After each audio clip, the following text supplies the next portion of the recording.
Hello everyone, नमस्कार सभी को। आप सभी का स्वागत है, वेलकम है। तो चलिए दोस्तों, आज के सेशन में that is very important previous year हम लोग देखेंगे, जो कि जियोग्राफी से संबंधित है। और आप सभी जानते हैं कि जेपीएससी के पीटी में जियोग्राफी से 10 प्रश्न पूछे जाते हैं पीटी में, है ना। जिसमें जियोग्राफी में भी अपने आप में शब्द अलग अलग कर दिया है। एक सामान्य भूगोल से 3 प्रश्न पूछे जाते हैं, भौतिक भूगोल से 3 प्रश्न पूछे जाते हैं, 3 3 6 हो गया। फिर आर्थिक भूगोल से 2 प्रश्न पूछे जाते हैं, 6 2 8 हो गया। और 2 सामाजिक और जनांकीय भूगोल से प्रश्न पूछे जाते हैं। तो इस तरह से 3 प्रश्न जियोग्राफी से पूछे जाते हैं ना। तो चलिए हम लोग स्टार्ट करते हैं। और ऑलरेडी हमने हिस्ट्री के जो 15 प्रश्न पूछे जाते हैं पीटी में, वो सभी प्रश्न को प्रीवियस ईयर हम अपलोड कर दिए हैं। आप लोग चैनल में नए हैं तो प्लीज़ सब्सक्राइब करें। सेशन अच्छा लगे तो बिल्कुल लाइक कीजिए। तो चलिए स्टार्ट करते हैं विदाउट टाइम वेस्टिंग। देखिए, पहला प्रश्न पूछा गया है कि भारतीय मानक समय एन ग्रीनविच माध्य समय के बीच कितना समय का अंतर होता है। तो आप सभी जानते हैं क्वेश्चन इजी है, आंसर ऑलरेडी सीन हो रहा है। तो बिल्कुल इसका राइट आंसर हो जाएगा 5 घंटा 30 मिनट, यानी 5.5 घंटा, है ना। तो चलिए स्टार्ट करते हैं। देखिए, दूसरा प्रश्न है, अंडमान निकोबार द्वीप समूह में द्वीपों की संख्या कितनी है। तो अंडमान निकोबार द्वीप समूह में, है ना, वो छोटे बड़े द्वीपों मिला के, है ना, 220 द्वीप है। तो इस तरह से ऑप्शन नंबर सी इस प्रश्न का राइट आंसर हो जाएगा। देखिए, बंगाल की खाड़ी में अवस्थित जो अंडमान निकोबार द्वीप है, वह समूह में लगभग 220 छोटे छोटे द्वीप से मिलकर बना है। और यह द्वीप प्रमुखतः समुद्र से जलमग्न पर्वतों के भाग है। और कुछ द्वीपों की उत्पत्ति ज्वालामुखी क्रिया से हुई है। 10 डिग्री जो चैनल है अंडमान निकोबार को, अंडमान जो द्वीप है वो निकोबार द्वीप से अलग करता है, ठीक है ना। 10 डिग्री चैनल, ये प्रश्न पूछा जाता है तो याद रखिएगा। 220 छोटे छोटे द्वीप है ना।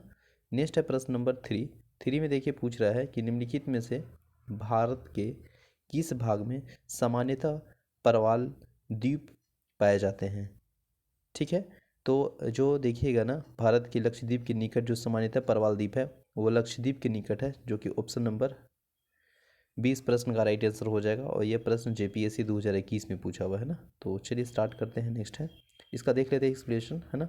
तो भारत के लक्षद्वीप के निकट सामान्यतः परवाल भीति पाए जाते हैं। और लक्षद्वीप समूह और उसके आसपास के द्वीप अरब सागर में स्थित है। जो परवाल भीति निर्मित है और प्राचीन भूमंडलीय के अवशिष्ट भाग है, वह खंबार की खाड़ी गुजरात राज्य में सागर तट मुंबई और काठियावाड़ प्रायद्वीपीय के मध्य स्थित है।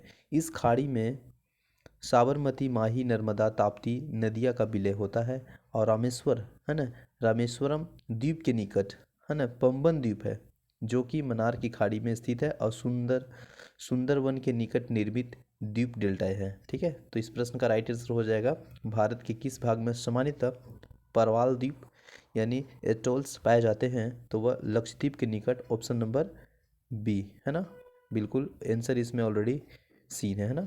नेक्स्ट है क्वेश्चन नंबर, देखिए, निम्नलिखित में से कौन सा महीना श्रीनगर में सबसे गर्म होती है। तो श्रीनगर में जो जुलाई महीना होता है ना, सबसे गर्म होती है। श्रीनगर जम्मू कश्मीर केंद्र शासित प्रदेश की राजधानी है। और यद्यपि जो श्रीनगर में जो गर्म मौसम है वह 22 मई से 2 अक्टूबर तक रहती है, जिसका औसत दैनिक जो तापमान है वह 78 फ़ारेनहाइट से ऊपर होता है। और श्रीनगर में वर्ष का सबसे गर्म महीना जुलाई है, जिसका औसतन अधिकतम तापमान 84 फ़ारेनहाइट से न्यूनतम तापमान 66 फ़ारेनहाइट होता है ना। तो याद रखेंगे, जुलाई मंथ है ना। नेक्स्ट है, अंडमान निकोबार द्वीप में रॉस द्वीप दिसंबर 2018 में किसके नाम पर रखा गया है।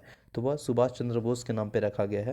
प्रधानमंत्री नरेंद्र मोदी ने दिसंबर 2018 में अंडमान निकोबार द्वीप समूह के 3 द्वीप का नाम बदलकर घोषणा की है। राय द्वीप का नाम बदलकर नेताजी सुभाष चंद्र बोस रखा गया है, ठीक है ना। नेताजी सुभाष चंद्र बोस रखा गया है द्वीप है। नील द्वीप का नाम बदलकर शहीद द्वीप रखा गया है। और हेवलॉक द्वीप को नाम बदलकर स्वराज द्वीप रखा गया है। तो यहाँ प्रश्न में पूछा गया था ना कि जो रॉस द्वीप है दिसंबर 2018 में किस नाम पर रखा गया है। तो वह हो जाएगा सुभाष चंद्र बोस, ऑप्शन नंबर सी इस प्रश्न का राइट आंसर हो जाएगा, ठीक है ना। नेक्स्ट प्रश्न है, भारत का पूर्वी सीमावर्ती राष्ट्र है। तो देखिएगा तो आपको पूर्ववर्ती सीमावर्ती राज्य में आपको अधिराष्ट्र मिल जाएगा Myanmar, option number D. Map से प्रश्न पूछा गया है। नेक्स्ट है, कर्क रेखा नहीं गुजरती है। तो आप सभी जानते हैं जो कर्क रेखा गुजरता है भारत में 8 राज्यों में, वो मणिपुर से नहीं गुजरता है। तो ऑप्शन नंबर सी इस प्रश्न का राइट आंसर हो जाएगा। ठीक है ना। देख लीजिए, इसमें 8 नंबर प्रश्न है, निम्नलिखित में से जोड़े में जो है ना वो दिया है, इसमें कौन सही नहीं है, ये प्रश्न को देखना है। कौन सही है वो सही होगा और जो गलत होगा इसका आंसर इसी में आएगा। ठीक है ना। जैसे मैं यहाँ पे देखिएगा प्रश्न पूछा है, ऑप्शन ए में है कि भारत में कुल क्षेत्रफल, तो ये सही है। ठीक है ना। भारत का अक्षांशीय विस्तार, ये भी सही है। भारत के जो रेखीय विस्तार है, ये भी सही है। भारत के राज्यों की संख्या 26 नहीं है, है ना, 28 है, तो ये भी गलत है। तो option number D right answer हो जाएगा, गलत ही पूछा था। नेक्स्ट प्रश्न है, 9 प्रश्न है, देखिए, भारत का कौन सा स्थान है जहां बंगाल की खाड़ी, अरब सागर तथा हिंद महासागर मिलती है? तो कन्याकुमारी है, option number A. Kanyakumari Tamil Nadu का वह स्थान है जहां बंगाल की खाड़ी, अरब सागर तथा हिंद महासागर मिलते हैं, है ना। कन्याकुमारी ब्रिटिश काल में केप केमोरिन के नाम से जाना जाता था। इस स्थान में सूर्यास्त और सूर्योदय का मनोहर दृश्य दिखाई दिया जाता है। ठीक है ना। नेक्स्ट है, क्षेत्रफल की दृष्टि से भारत विश्व के देशों में कौन सा स्थान है? तो आप सभी जानते हैं, 7th यानी 7वां नंबर का है ना। पहला में आपको देखने को मिलेगा रूस, ठीक है ना। दूसरा में कनाडा, पहला में रूस, दूसरा में कनाडा, तीसरा में चीन, चौथा में अमेरिका, है ना, पांचवा में ब्राज़ील, छठा में ऑस्ट्रेलिया और सातवां में अपना प्यारा इंडिया, है ना, इंडिया। ठीक है। सेशन अच्छा लगे तो बिल्कुल लाइक कीजिए दोस्तों। तो देखिए, 11 नंबर प्रश्न है, भारत का एक राज्य जिससे होकर कर्क रेखा गुजरती है, तो झारखंड से होकर गुजरती है। 8 राज्य में झारखंड एक शामिल है, जम्मू कश्मीर शामिल नहीं है, हिमाचल प्रदेश शामिल नहीं है, बिहार शामिल नहीं है। तो झारखंड इसका बिल्कुल राइट आंसर हो जाएगा, क्योंकि आप सभी जानते हैं कर्क रेखा 8 राज्यों से होकर गुजरता है। गुजरात, राजस्थान, मध्य प्रदेश, छत्तीसगढ़, झारखंड और वेस्ट बंगाल और त्रिपुरा, और लास्ट में एम से मिजोरम। ठीक है ना। देखिए, भारत की तटीय की कुल लंबाई लगभग कितना है? तो देखिए यहाँ पे डॉट लगा दिया, क्योंकि अकॉर्डिंग टू डेटा थोड़ा सा यहाँ पे गलत है ना। और ये प्रश्न पूछा गया है 2003 जेपीएससी में। तो देखिए, इसमें बिल्कुल एक्सप्लेनेशन से हम लोग थोड़ा सा क्लेरिफाई कर लेते हैं। भारत में जो द्वीपों की सहित जो समुद्र तल की जो कुल लंबाई है ना, वह है आपको 7516.6 किलोमीटर। ठीक है। जबकि भारत की स्थलीय सीमा लंबाई है वो 15,200 किलोमीटर है। अतः यह विकल्प में अलग अलग दिया था, इसलिए नहीं है, बिल्कुल हम लोग याद रखेंगे। स्थलीय अगर पूछेगा तो 15,200, और समुद्र पूछेगा तो 7516। ठीक है ना। समुद्र देखिए छोटा वर्ड है, तो थोड़ा छोटा वाला ले लेंगे, 50-50। स्थलीय में 4 है तो थोड़ा सा बड़ा वाला यानी 15,200 रिलेट कर लेंगे, ओनली फॉर रिमेंबर। ठीक है ना। देखिए, 13 नंबर प्रश्न है, निम्न में से कौन सा भारतीय राज्य भूटान के साथ सीमा नहीं बांटता है? ये प्रश्न 2021 के जेपीएससी में पूछा हुआ प्रश्न है। तो इसका राइट आंसर हो जाएगा बिहार, है ना। बिहार जो है ना आपको सीमा नहीं बनाता है भूटान के साथ। तो भूटान के साथ सीमा बनाने वाला देख लीजिए हम लोग। देखिए, बिहार है ना, भूटान के साथ सीमा नहीं बांटता है। भूटान हिमाचल में स्थित एक स्थल मरुस्थल स्थल मध्य राष्ट्र है ना, जो उत्तर में चीन, तिब्बत तथा पश्चिम में दक्षिण और पूर्व में भारत की सीमा साझा करता है। भारत के असम हो गया, भारत के राज्य में असम हो गया, अरुणाचल प्रदेश हो गया, है ना, वेस्ट बंगाल और सिक्किम सीमा साझा करता है। सीमा की लंबाई घटते हुए क्रम में देखिएगा तो असम में थोड़ा सा आपको ज़्यादा है, उसके बाद अरुणाचल प्रदेश में है, इसके बाद पश्चिम बंगाल में है, इसके बाद सिक्किम में है, लेकिन बिहार में नहीं है। ठीक है ना। बिहार जो है ना वो नेपाल के साथ सीमा साझा करता है। भारत के जो देशांतीय विस्तार है वो आपको है 68, है ना, 68 डिग्री से। यहाँ देखिए ऑप्शन नंबर डी। नेक्स्ट है, हाँ देखिए, ये भी प्रश्न कभी कभी पूछ लिए जाते हैं, दैट इज़ वेरी इंपॉर्टेंट। उत्तर से दक्षिण की जो लंबाई है, उत्तर से दक्षिण अगर पूछेगा तो 3214, है ना। और पूरब से दक्षिण, देखिए उत्तर से दक्षिण पूछेगा, सॉरी माफ़ कीजिएगा, उत्तर से दक्षिण पूछेगा तो 3214, है ना। और पूरब से पश्चिम अगर पूछा जाएगा तो वो हो जाएगा 2933, है ना, 2933 हो जाएगा। ठीक है। रिलेट अगेन देख लीजिए, अगर उत्तर से दक्षिण लंबाई पूछा तो हो जाएगा 3214, और पूरब से पश्चिम तो 2933। तो कम है पूरब से पश्चिम और उत्तर से दक्षिण ज़्यादा है। ठीक है ना। इसके बाद देखिए, निम्नलिखित में से कौन सा बंदरगाह कोरोमंडल तट पर स्थित है? तो ये जो आपका है ना नागापट्टनम बंदरगाह, वो कोरोमंडल तट पे स्थित है। ऑप्शन नंबर डी इस प्रश्न का राइट आंसर हो जाएगा। नेक्स्ट प्रश्न है, भारत का स्थलीय सीमा है ना, तो देखिए अभी स्थलीय सीमा हम लोग देखे थे ना, स्थलीय अगर कहेगा तो 15,200, बिल्कुल हम सही बोल रहे हैं ना स्थलीय, और जलीय कहेगा तब हो जाएगा कितना 7 76 75 16 हो जाएगा। ठीक है, तो इसका right answer option number A हो जाएगा। नेक्स्ट है पुडुचेरी केंद्र शासित प्रदेश की कौन सी प्रशासनिक इकाई भारत के पश्चिम तट पर स्थित है, तो वह है माहे। माहे जो कि ऑप्शन नंबर डी इस राइट आंसर हो जाएगा। ठीक है ना, देख लीजिए एक्सप्लेनेशन। पुडुचेरी जो है ना केंद्र शासित प्रदेश माहे प्रशासनिक इकाई केरल से घिरे पश्चिम घाट पर मालाबार तट पर स्थित है। ठीक है ना, पुडुचेरी के 3 जो है ना प्रशासनिक क्षेत्र जैसे कराईकर पुडुचेरी के दक्षिण और चेन्नई के उत्तर में स्थित है, जबकि यमन आंध्र के पूर्वी गोलावर्दी माफ़ कीजिएगा पूर्वी गोदावरी जिले में है ना। तो पुडुचेरी के सभी जो क्षेत्र है ना वो फ्रांसीसी शासन के अधीन है थे, और नवंबर 1954 में, डेट देख लीजिएगा कभी कभी प्रश्न पूछे जाएंगे, नवंबर 1954 में भारत में फ्रांसीसी संपत्ति भारतीय संघ के स्थानांतरित कर दी गई और पुडुचेरी केंद्र शासित प्रदेश बन गया। ठीक है ना, कब 1954 में। नेक्स्ट प्रश्न देखिए 18 नंबर है, सियाचिन ग्लेशियर स्थित है, तो सियाचिन ग्लेशियर है ना काराकोरम श्रेणी में स्थित है। ऑप्शन नंबर सी इस प्रश्न का राइट आंसर हो जाएगा, ऑप्शन नंबर सी।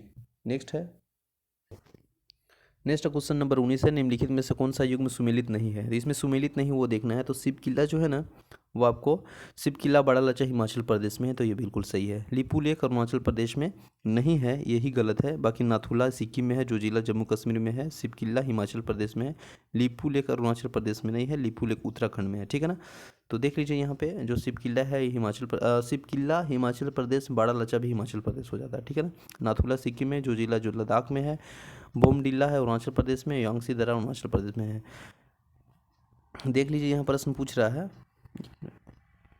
कि जम्मू कश्मीर है ना जो है ना जम्मू श्रीनगर मार्ग के दर्रे होकर जाती है, तो ये बनिहाल शायद है ना, ऑप्शन नंबर इस प्रश्न का सी हो जाएगा 20 का है ना, बनिहाल ऑप्शन नंबर सी। ठीक है ना, यानी जम्मू कश्मीर जो है ना जम्मू और श्रीनगर के मार्ग में बनिहाल दर्रे से होकर जाती है। नाथुला दर्रा जो है ना भारत और सिक्किम राज्य में स्थित है, जो कि भारत और चीन को जोड़ता है। जो जिला दर्रा जास्कर श्रेणी में स्थित है और यह श्रीनगर को लेह से जोड़ता है। जो जिला श्रीनगर को लेह से और रोहतास है, वह दर्रा कुल्लू घाटी को लाहौर और स्पीति से जोड़ता है, जो कि लेह तक पहुंचता है। नेक्स्ट है, भारत के कुल भूमि क्षेत्रफल का लगभग कितना प्रतिशत क्षेत्र पठारी है, तो 27.7। ठीक है ना, ऑप्शन नंबर 20 प्रश्न का राइट आंसर है। ठीक है ना, देखिए भारत में जो कुल क्षेत्रफल का है ना जो पठारी भाग है वो 27.7% है। ठीक है, इसके बाद 43% भाग मैदानी है, 43% भाग मैदानी है।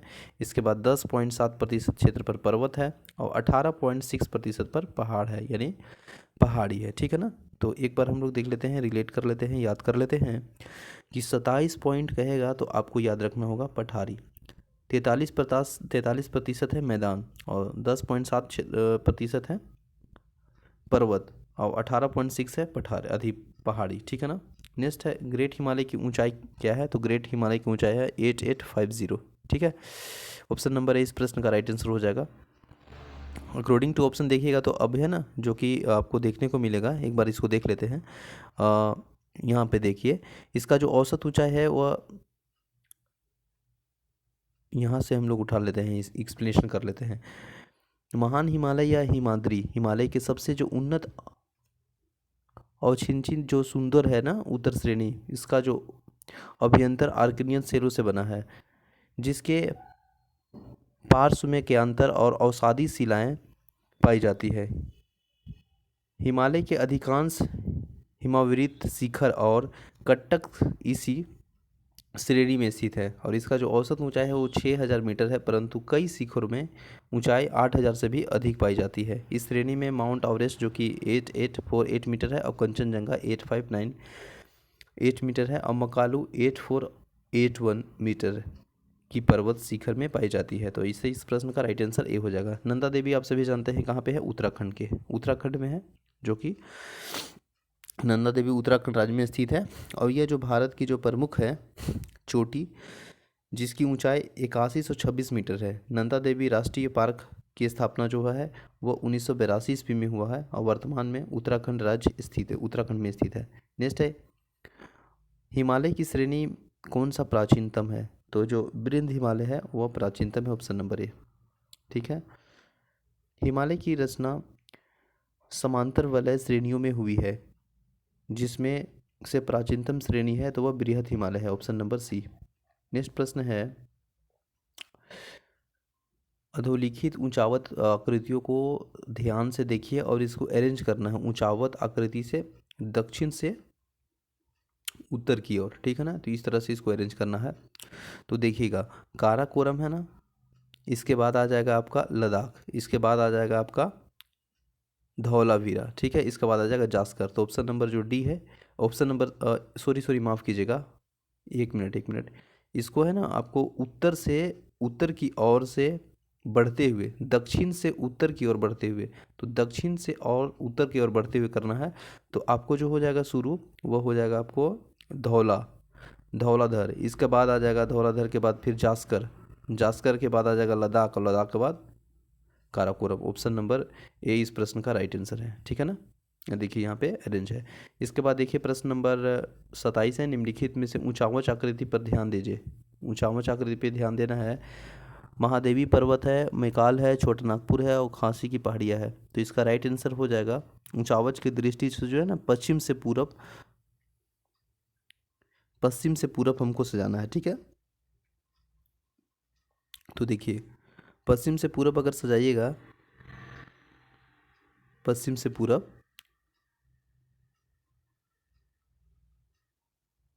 तो इस तरह से अरेंज कर लेते हैं। देखिए पश्चिम से पूरब अगर सजाएंगे ना तो यहाँ से इसे देखना पड़ेगा हमको कि पहला में महादेवी आ जाएगा, है ना, महादेव, इसका बाद हो जाएगा आपका मैकाल, छोटा नागपुर और गारो खासी जैंतिया इधर आ जाता है, ठीक है। तो ऑप्शन नंबर ए इस प्रश्न का भी राइट आंसर दिया है, बिल्कुल ठीक है ना। इसके बाद देख लेते हैं 28 नंबर प्रश्न है, हिमालय की उत्पत्ति के संबंधित है। तो हिमालय की उत्पत्ति जो है ना टर्सियर क्रम के चट्टानों से संबंधित है। तो ऑप्शन नंबर ए इस प्रश्न का राइट आंसर हो जाएगा, ठीक है।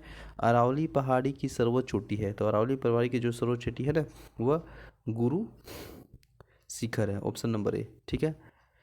नेक्स्ट है, पटकाई की पहाड़ी भारत को अलग करता है। तो पटकाई की पहाड़ी भारत को अलग करता है म्यांमार से, ऑप्शन नंबर डी, ठीक है। पटकाई की पहाड़ी भारत को म्यांमार से अलग करता है। पटकाई भूमि जो कि पूर्वांचल हिमालय की 4 पहाड़ियों में से एक है और अन्य 3 नंगा पहाड़ी, मणिपुर पहाड़ी और मिजो पहाड़ी। तो पटकाई भूमि मुख्य रूप से अरुणाचल प्रदेश और म्यांमार के सीमा पे स्थित है, ठीक है। नीलगिरी पहाड़ी कहाँ स्थित है? तो ये आपको पश्चिमी घाट में स्थित है, ऑप्शन नंबर बी, ठीक है। नेक्स्ट प्रश्न है, निम्नलिखित में से कौन सी घाटी लघु हिमालय में स्थित है? तो ये जो है ना कांडला घाटी, ऑप्शन नंबर सी बिल्कुल राइट आंसर हो जाएगा, ठीक है ना।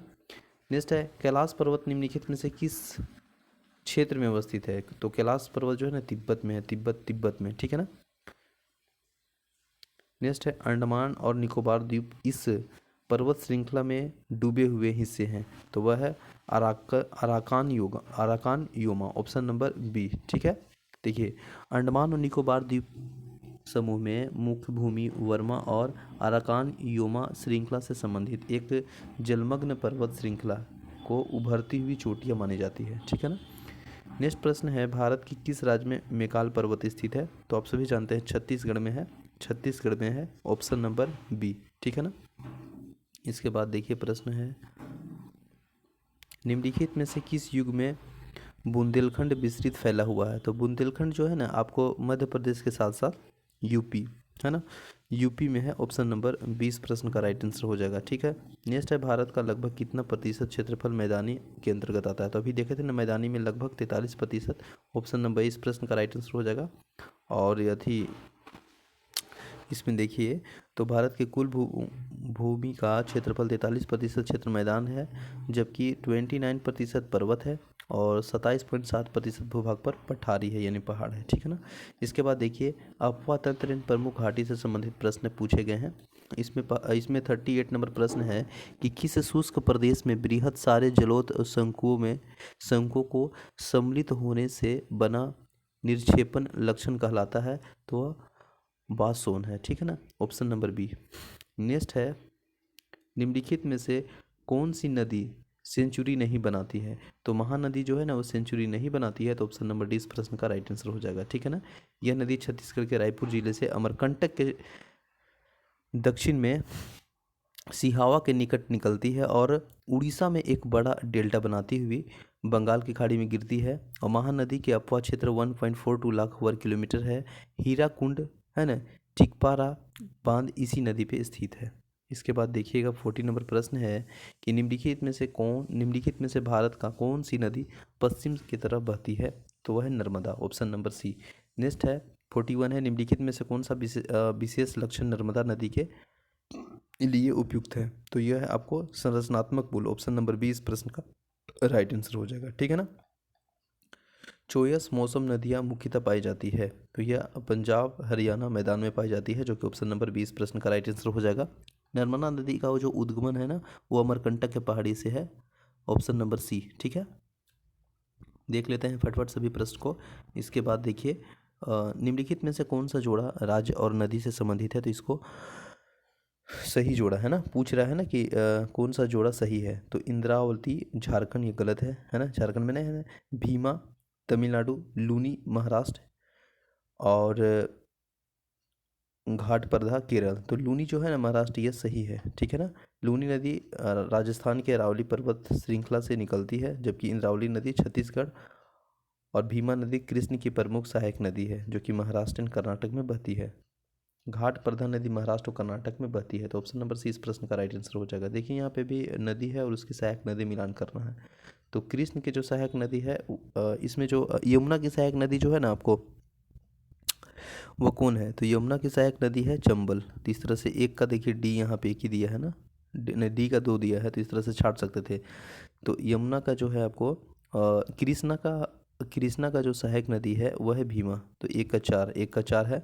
इसके बाद बी का देखिएगा ब्रह्मपुत्र का जो सहायक नदी है वो तीस्ता है।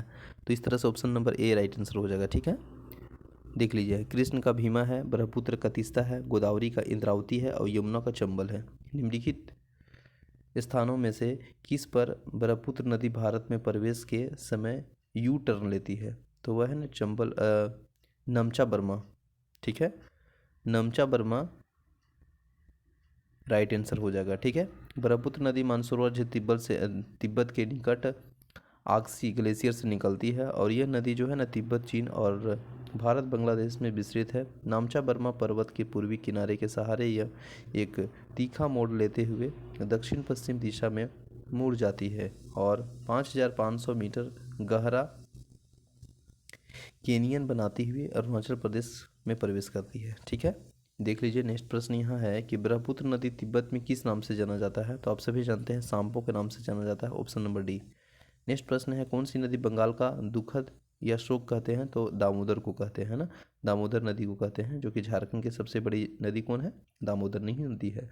इसके बाद देखिए निम्नलिखित में से कौन सा नदी का अवध के मैदान का प्रमुख नदी है? तो वह है घाघरा, ऑप्शन नंबर बी। ठीक है, घाघरा नदी हो जाएगा, जो कि अवध की प्रमुख नदी है। नेक्स्ट है निम्नलिखित में से कौन सा स्वस्थ पानी की झील है? तो स्वस्थ पानी की झील है कोलोरी, जो कि आंध्र प्रदेश में है और कृष्ण डेल्टा गोदावरी डेल्टा के मध्य में ताजे पानी झील है। ऑप्शन नंबर सी इस प्रश्न का राइट आंसर हो जाएगा। इसके बाद नेक्स्ट प्रश्न है 51, मासिन राव जो कि सर्वाधिक वर्षा वाला क्षेत्र है किस राज्य में स्थित है? तो यह मेघालय में है, मेघालय में। ऑप्शन नंबर ए इस प्रश्न का राइट आंसर हो जाएगा। भारत में सर्वाधिक वर्षा वाला जो स्थान है वो मासिन राव है, जो मेघालय राज्य में स्थित है। और इस राज्य में स्थित जो है ना चेरापूंजी पहले सबसे अधिक वर्षा वाला स्थान था, किंतु उसके स्थान पे मासिन राव ने जगह ले लिया। नेक्स्ट है जलवायु के प्रमुख घटक जो झारखंड राज्य के वन के क्षेत्र में जलवायु को प्रभावित कर रहे हैं, वह है आपको जंगल की लाग, ऑप्शन नंबर बी। ठीक है ना।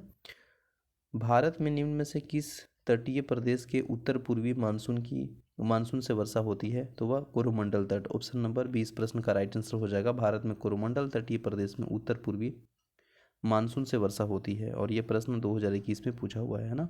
नेक्स्ट है वन से संबंधित देखिए, दंडकारण्य भारत के किस भाग में स्थित है? तो यह पूर्वी भाग में स्थित है, ऑप्शन नंबर बी है ना, पूर्वी भाग में स्थित है। नेक्स्ट प्रश्न है भारत के वानिकी अनुसंधान संस्थान कहाँ है? तो यह हो जाएगा झांसी में, ऑप्शन नंबर ए इस प्रश्न का राइट, माफ़ कीजिएगा, देहरादून। वन अनुसंधान संस्थान देहरादून है। वन अनुसंधान संस्थान कहाँ पे है?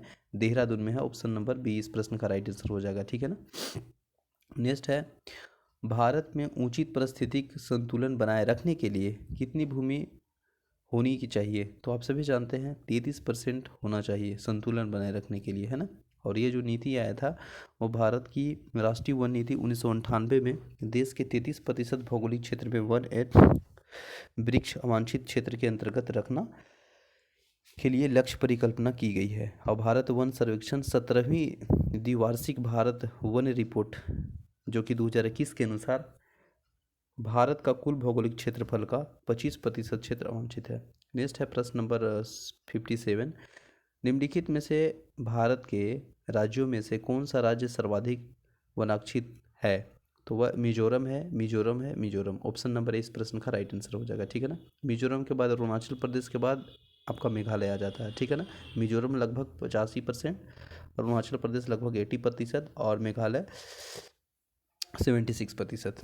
नेक्स्ट प्रश्न है, भारत के वन स्थिति रिपोर्ट 2019 के अनुसार किस राज्य में सबसे बड़ा वन है? तो 2019 के अकॉर्डिंग देखिएगा तो मध्य प्रदेश में ज़्यादा है। ऑप्शन नंबर सी इस प्रश्न का राइट आंसर हो जाएगा। 2021 में देखिएगा तो भौगोलिक क्षेत्रफल के से मतलब 21.71 वृक्षावन क्षेत्र है और 2.91 इस क्षेत्र में भौगोलिक क्षेत्रफल में 24.62% और क्षेत्रफल की दृष्टि से सर्वाधिक वाला जो राज्य है इस प्रकार यहाँ पे दे दिया है। देख लेते हैं। जैसे देखिए मध्य प्रदेश, इसके बाद अरुणाचल प्रदेश, इसके बाद छत्तीसगढ़, उड़ीसा, इसके बाद महाराष्ट्र। ठीक है ना।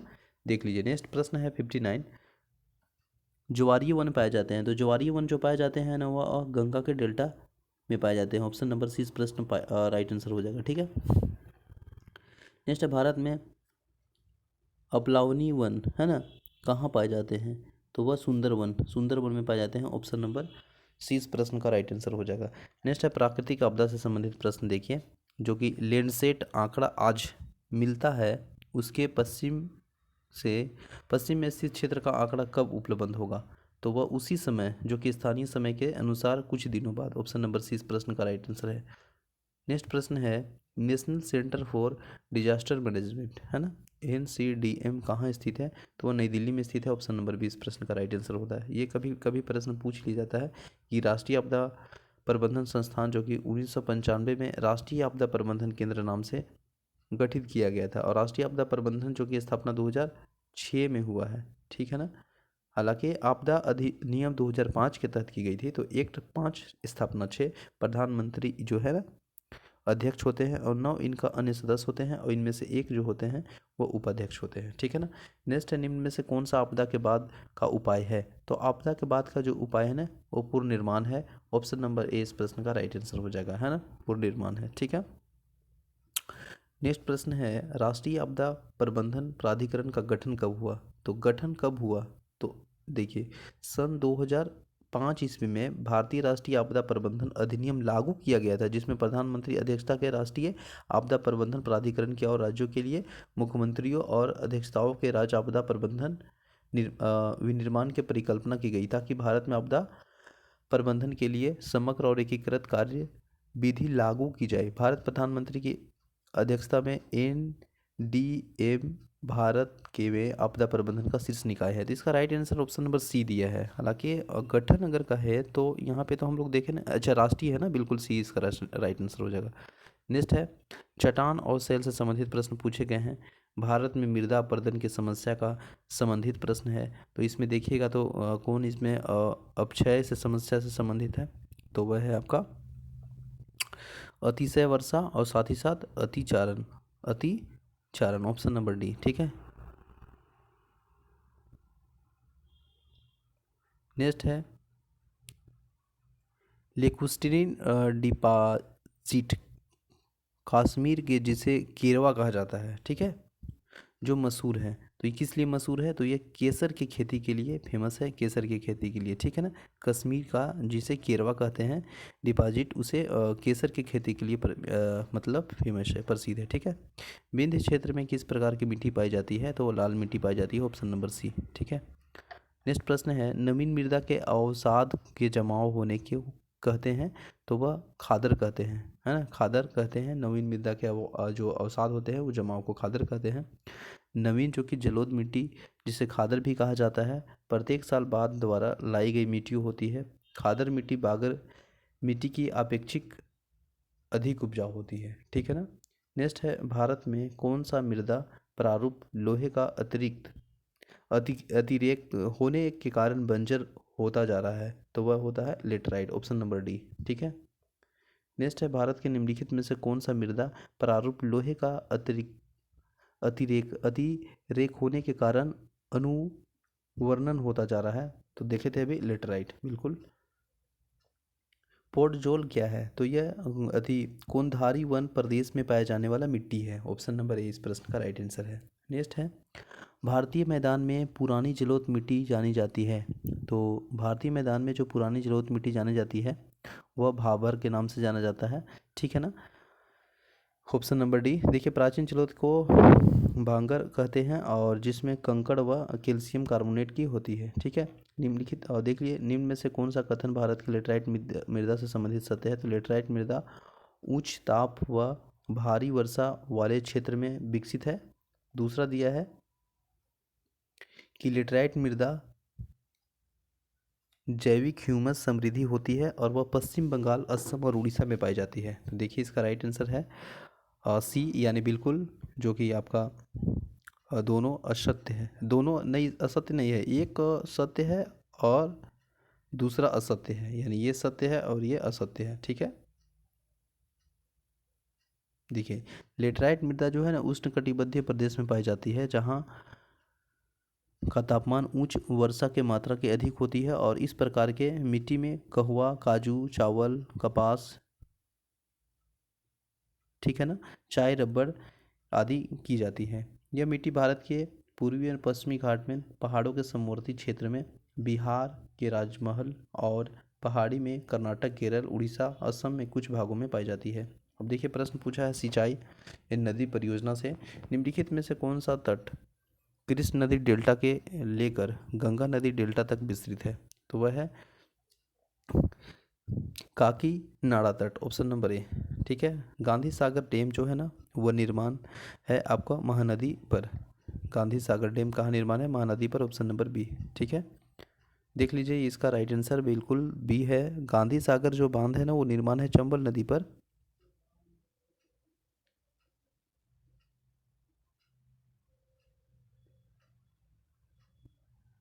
गांधी सागर बांध का निर्माण चंबल नदी पर किया गया।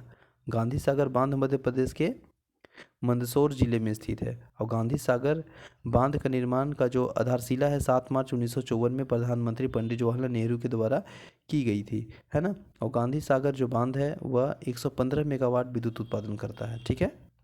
तो इसमें देखिए राइट आंसर क्या होगा, कमेंट कीजिएगा दोस्तों। हालांकि गांधी सागर जो डैम का निर्माण है ना वो यहाँ पे ऑप्शन में दे रहा है, गांधी सागर बांध का निर्माण चंबल नदी पे है और डैम दे रहा है महानदी, ठीक है, इसको देख लीजिएगा। नेक्स्ट है, निम्नलिखित में से बांधों में से एक सिंचाई के लिए नहीं है, तो देखिए भवानी सागर है, कृष्ण राज सागर है, भाखड़ा नागल है, शिव समुद्रम नहीं है, ऑप्शन नंबर बी। नेक्स्ट है,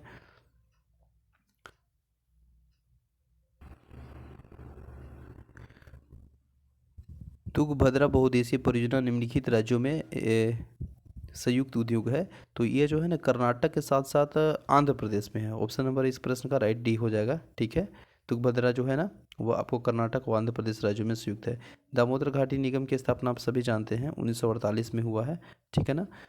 नेक्स्ट है, चंबल घाटी खोखड़ों के निर्माण के कारण निम्नलिखित में से किस प्रारूप का अपरदन हुआ है, तो अवनालिका, ऑप्शन नंबर डी, ठीक है ना। नेक्स्ट है, अलियार, ईसापुर और कंसाबित, है ना, कंसाबती किस प्रकार के सामान है, तो वह जो है ना जल भंडार का सामान है, ऑप्शन नंबर सी, ठीक है ना।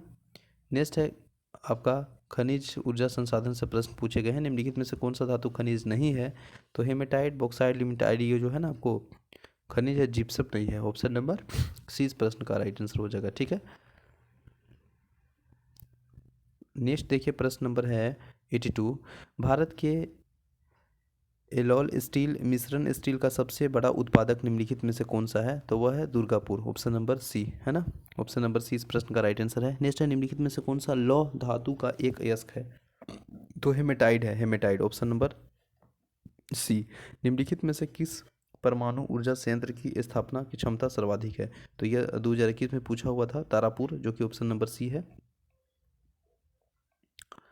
नेक्स्ट है, किस राज्य में सौर ऊर्जा विकास की सर्वाधिक क्षमता है? तो यह राजस्थान, ऑप्शन नंबर सी इसका राइट आंसर है, ठीक है ना, राजस्थान में है। नेक्स्ट है, निम्नलिखित में से कहाँ पे परमाणु ऊर्जा संयंत्र नहीं है? तो नवेली में नहीं है, ऑप्शन नंबर डी। बाकी आपको चेन्नई है, काकरपारा है, कलपक्कम ये है, ठीक है। नेक्स्ट है, भूतापीय ऊर्जा का आधारित मणिकरण बिजली संयंत्र किस राज्य में स्थित है? तो वह हिमाचल प्रदेश में, ऑप्शन नंबर 20 प्रश्न का राइट आंसर हो जाएगा। देखिए यहाँ पे है ना, कौन सा सही नहीं है? तो कोल्हान खनिज संसाधन के लिए सही है। कच्छ, यह कच्छ वन नहीं है, कच्छ गुजरात गलत है। मलबार, ये आपका जल और मध्य गंगा मृदा, ऑप्शन नंबर 20 प्रश्न का राइट आंसर हो जाएगा, ठीक है ना। कच्छ जो है ना, वन संसाधन से संबंधित नहीं है, ये जो आपको विकल्प में गलत है, ठीक है। नेक्स्ट है, लौह अयस्क का खनन कहाँ स्थित है? तो लौह अयस्क का खनन है सिंहभूम में है, ऑप्शन नंबर सी। नेक्स्ट प्रश्न है, भारत के किस राज्य में विश्व का सबसे बड़ा थोरियम का भंडार है? तो केरल में है, ऑप्शन नंबर इस प्रश्न का राइट आंसर हो जाएगा। देखिए यहाँ पे खनिज है और उसका जो स्थान है मिलान करना है। तो कोयला आपको कहाँ मिलेगा? तो कोयला जो है ना, वो आपको धारवाड़ के चट्टान में है ना। तो धारवाड़ यहाँ ए का 4 हो जाएगा, ए का 4, सॉरी ए का जो है ना, अच्छा, यहाँ पे देखिए प्रश्न पूछा गया है, कोयला है, तांबा है, मैंगनीज है और भूरा कोयला है, ठीक है ना। तो जो कोयला है वो गिरिडीह में है, स्थान चूज करना है। तांबा है आपको अलवर में। इसके बाद मैंगनीज जो है वो आपका हो जाएगा आपको धारवाड़ में। और जो भूरा भूरा कोयला है, जिसे लिग्नाइट भी कहते हैं, वो इसका हो जाएगा आपका जलकोर में। तो ऑप्शन नंबर इस प्रश्न का सी राइट आंसर हो जाएगा, ठीक है। देखिए यहाँ पे है कोयला गिरिडीह, तांबा अलवर, मैंगनीज धारवाड़ और भूरा कोयला जलको जैमोगढ़ में, ठीक है। नेक्स्ट है 92 नंबर प्रश्न है, निम्नलिखित में से परमाणुवीय बिजली घर और राज्य का कौन सा मेल गलत है? तो इसमें जो मेल गलत है ना, अकॉर्डिंग टू ऑप्शन देखिएगा तो ये और डी दोनों गलत है, ठीक है। इसका एक्सप्लेनेशन देख लेते हैं। जैसे केगा कर्नाटक में है, ठीक है, काकरपार गुजरात में है, कलपक्कम तमिलनाडु में है, नरोरा उत्तर प्रदेश में है और तारापुर महाराष्ट्र में है, रावतभाटा राजस्थान में है और कुंडलकुम तमिलनाडु में है। देखिए नेक्स्ट प्रश्न है, डीजल रेल इंजन बनाए जाते हैं, तो यह वाराणसी के मंडुवाडी में बनाया जाता है, ऑप्शन नंबर सी इस प्रश्न का राइट आंसर है, ठीक है ना। इसके बाद देखिएगा, भारत में प्रथम जो सूती वस्त्र का कारखाना स्थापित हुआ था मुंबई में, वो 1854 में हुआ था, ऑप्शन नंबर सी इस प्रश्न का राइट आंसर हो जाएगा, ठीक है। भारत में प्रथम सूती वस्त्र का कारखाना कहाँ स्थापित हुआ था? तो वह मुंबई में ही हुआ था, है ना, ऑप्शन नंबर डी। इसके बाद देखिए ये प्रश्न को क्या करना है, जोड़ा है ना, वह देखना है कौन सही है। तो लद्दाख सूती वस्त्र गलत, तो इसका राइट आंसर है ना उत्तरी बिहार, जो चीनी उद्योग के लिए सही है, ठीक है, ऑप्शन नंबर सी। नेक्स्ट है, भारत का प्रथम उर्वरक संयंत्र कहाँ स्थित है? तो वह सिंदरी, जो कि आपको कहाँ मिलेगा? सिंदरी झारखंड में, धनबाद में, ऑप्शन नंबर ए। इसके बाद नेक्स्ट प्रश्न नंबर 98 में देखिए क्या है, बोकारो इस्पात संयंत्र निर्माण हुआ था किसके सहयोग से? तो रूस के सहयोग से हुआ था ना। उत्पादन 1972 में हुआ था और स्थापना 1964 में हुआ था, ठीक है। देखिए 99 नंबर प्रश्न है, भारत के किस राज्य में सड़कों का घनत्व सर्वाधिक है? तो केरल में सर्वाधिक है, ठीक है। भारतीय रेलवे बनाए गए ईस्टर्न डेकोरेटेड फेयर कॉरिडोर जोड़ेगा, तो ये जोड़ेगा लुधियाना से डानकुनी, ठीक है, ऑप्शन नंबर सी। तो आई होप सेशन अच्छा लगा होगा। हम लोग 100 प्रश्न देखे हैं। मिलते हैं नेक्स्ट वीडियो में। Thank you so much.